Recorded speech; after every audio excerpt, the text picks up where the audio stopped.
I'm not sure why some people tend to focus on the negative things we face day to day. Even in the midst of difficulties, there are good things happening around us. Let's take a moment to focus on those. Recently, Congress created National First Responders Day. This has inspired us to seek out people who show up first to an emergency or accident. Hi, I'm Chris Anderson. Join me as we salute hometown heroes.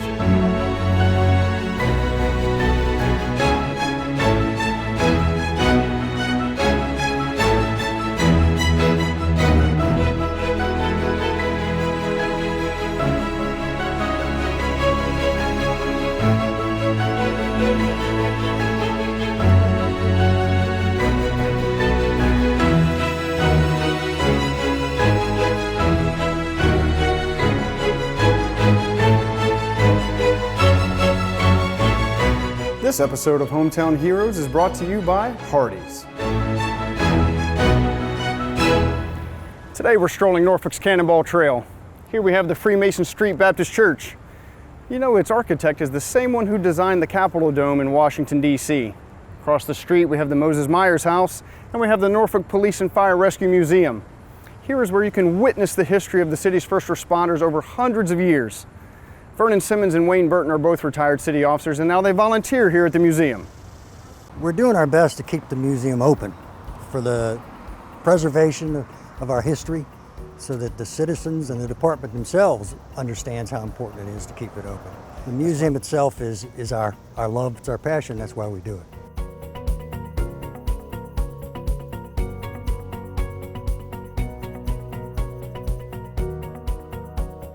As you can see, the police side, established in 1919, this is the oldest museum in Tidewater, established by 4 policemen. It's been in different locations since then. It started out in the main police headquarters. The old building was down on City Hall Avenue for years, and it's moved around, but it's been in this building for about the last 15 to 18 years. So we're pretty proud of it. There's been a lot of work on the police side and on the fire side.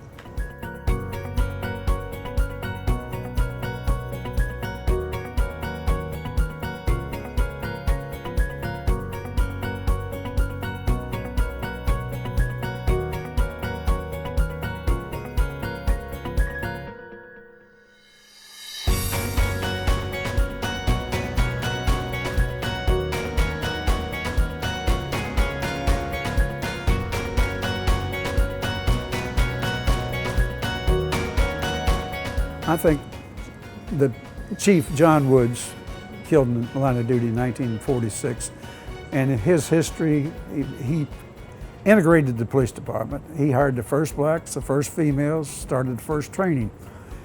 He also was a pitcher. He got killed in 1946 on duty. He was a pitcher for the Boston Red Sox 2 seasons prior to becoming a police officer in the city of Norfolk. I've never had anyone come in that left that didn't have a smile on their face. I was working the shipyard. I had a good job, a good paying job, and I took a big pay cut to come on the police department.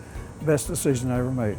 It was just a good experience. My family, I never regretted getting up in the morning. I always got up early and went for a jog to go in and face the day on the police department. Never wanted to miss a day.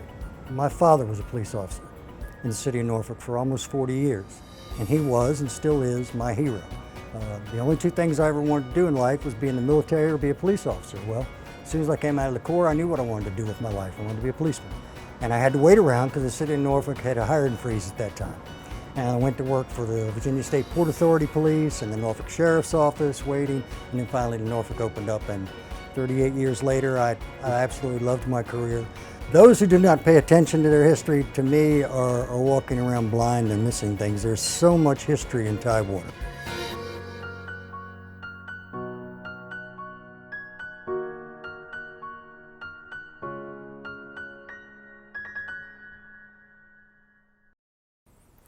Hard to believe the chief was a pitcher. You know, law enforcement officers work to maintain order and public safety. It's their job to prevent and investigate crimes. They also serve the communities that they live in by volunteering their time, sometimes even if that means climbing on a roof.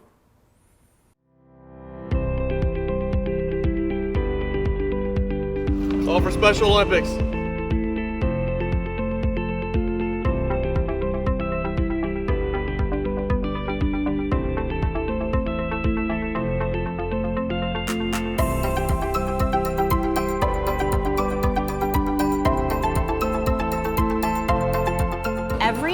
year in the month of October, Hardee's all across the state of Virginia sell icons. They are in the shape of a star to benefit our law enforcement torch run campaign. So we have Hardee's employees as well as members in law enforcement out at the stores selling these icons to customers of Hardee's. And last year we had a record-breaking year and raised about $100,000 for Special Olympics. And accepting donations for Special Olympics Virginia today. Every dime, every dollar helps. There you go. Thank you very much, sir. We have buckets and we put officers on top of the building to try to generate attraction. So people are like, oh, why is there a police officer on top of the building? So hopefully they'll pull into the parking lot and see what's going on. They can buy some good Hardee's food and hopefully give some money to Special Olympics.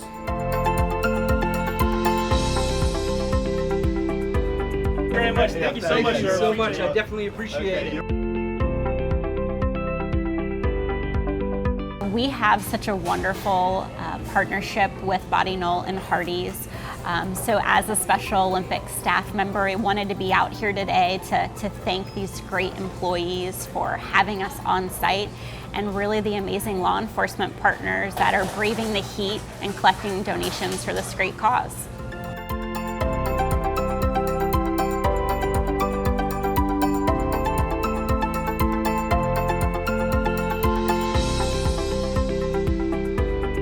Well, Special Olympics is important because they get to show people with disabilities they could do stuff, they could run, play sports, they could talk to people.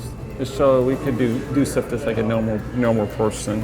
Special Olympics especially help out do how to do exercise, keep active and stuff.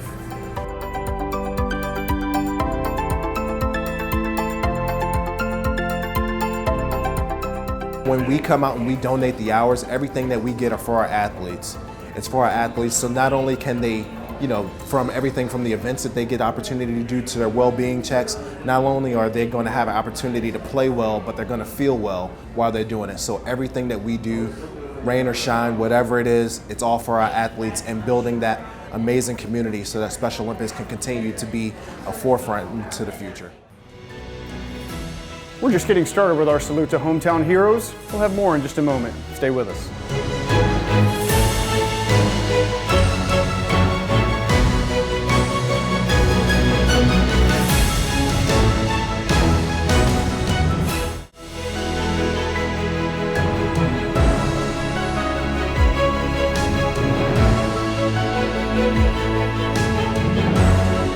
This episode of Hometown Heroes is brought to you by Hardee's. Training is an important aspect of first responder safety. Officers have specialized instruction for K-9 officers and their handlers. And in Gloucester, Virginia, that training is led by Sergeant Brad Simmons.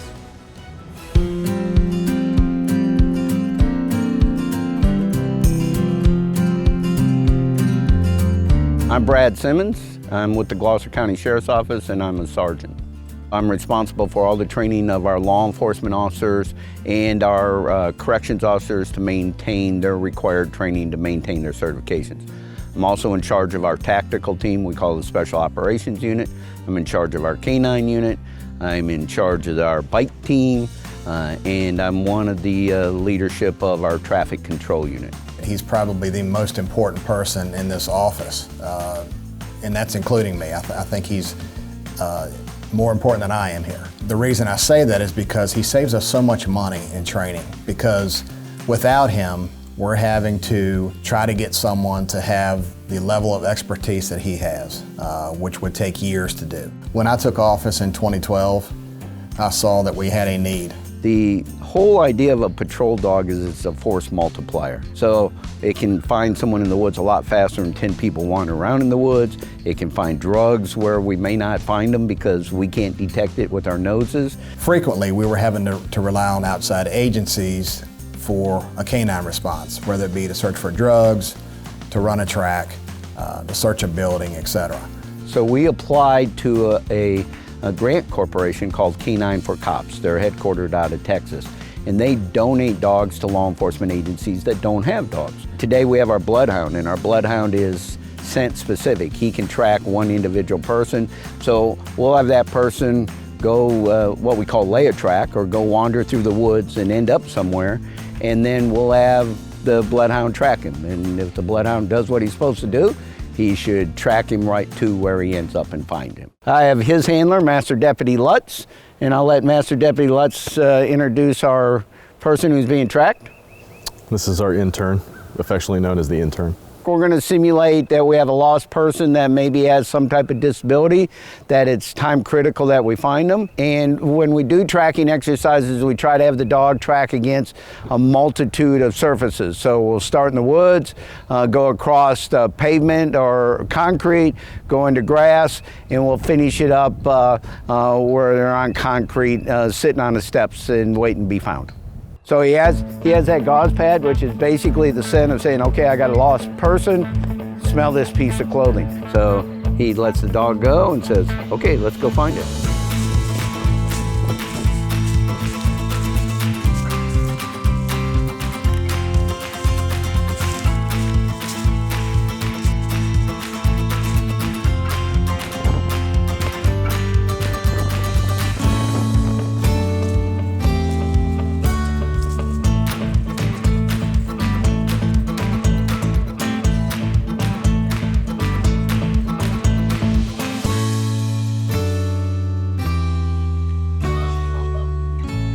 Yep, that's her, and then he gets all loved up. I enjoy working with the public. It is a matter of service, but I enjoy the protection aspect. And the bottom line is the more knowledge we give our officers, the safer we make everybody. The K-9 unit does amazing work. The training that the dogs and their handlers receive prepares them for all kinds of challenges. The military employs working dogs as well. U.S. Marine Sergeant Colin Watson is a military working dog handler aboard the USS Kearsarge. He's deployed with the 22nd Marine Expeditionary Unit.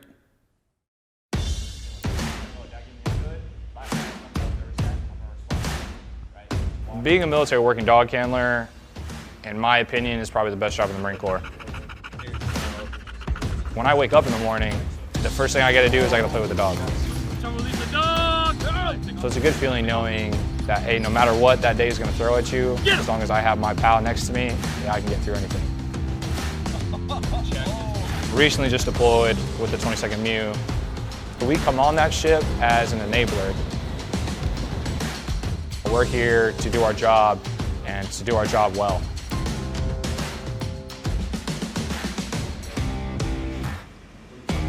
We were able to go to Kuwait, we were able to go to Qatar and train with the Air Force. We went to Bahrain and trained with the Navy personnel in Bahrain. We did a lot of good stuff on that deployment.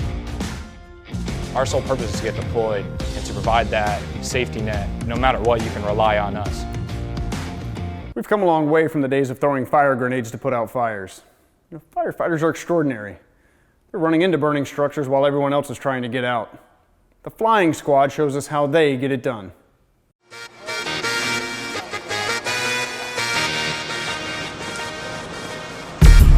Flying squad is the immediate reaction team to any casualty that happens on board the ship. We allow the rest of the ship to continue on with their warfighting efforts without disrupting their day by doing what we do as fast as possible. We are a more technological ship, being that we have a lot more electricity running throughout the ship. So Charlie fires turning to Alpha fires. We run and fight those. And we train the ship on how to fight those to make sure that they don't spread and that the ship can keep going on with its mission. It means a lot to me. This is something I've dedicated 14 years of my life to. Flying squad's near and dear to my heart, and I believe it's something that you need to be very motivated, dedicated, and have a drive to do it. I'm DC-1 Ebert. I am DC-1 Andrzejewski. Flying Squad Rapid Response. We are Warship 7-8. Warship 7-8 is the USS Gerald R. Ford. Its firefighters, like all first responders, have specialized training and are the first to respond to the scene of an accident or an emergency. We'll introduce more hometown heroes after this.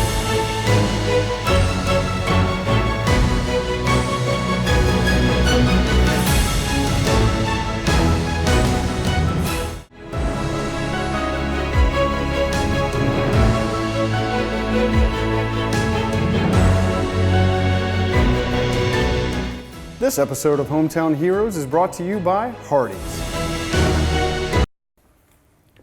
First responders are people who help others in an emergency. Here's a different look at someone who responded quickly. A woman needed help, and a man offered to make a huge sacrifice only an hour after they met. Basically, I had 2 Air Force members save my life. Because right now, if I wouldn't have had my liver donation, I would have probably been dead right now. If I didn't have my kidney, I'd be living a very miserable life on dialysis and not being able to live a normal life.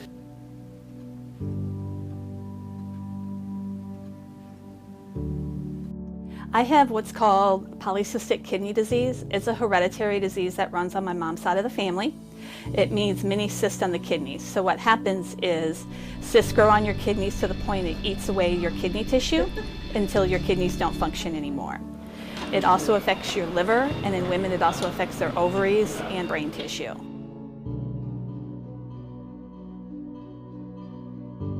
I had a machine in my house, and I would have to stick myself with needles, which are probably the size of a pencil lead, 2 of them, one with the blood coming out and one with the fresh, clean blood from dialysis going back into my arm.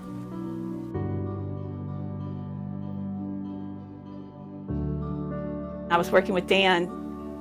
We were walking around the site, and I noticed I wasn't feeling very well, so I needed a break, and we just started chit-chatting, and he could see my dialysis port, and he was just asking me about what that was, and I explained to him, and he's like, "Oh, well, I'll donate to you."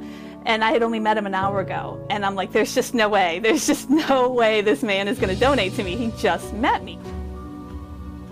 How could he not? You know, how could anybody just walk away from someone in need like that? The antibodies in her blood attacked my blood when they matched them, so I could not be a direct donor for her.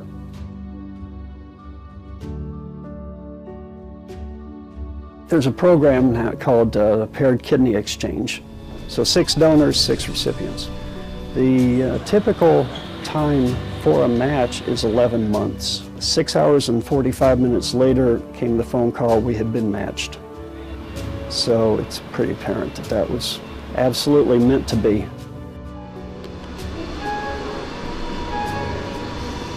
The donors go in the morning, and all the kidneys get pulled out and ready for transport. They go on airlines as carry-on luggage, so they fly them all over the country, and then that evening all the recipients get their kidneys. I didn't go in until about 6 o'clock that evening. I got to see my kidney before they put it in. When they wheeled me into the operating room, they took it out and showed me the kidney, which was pretty cool and helped relax me.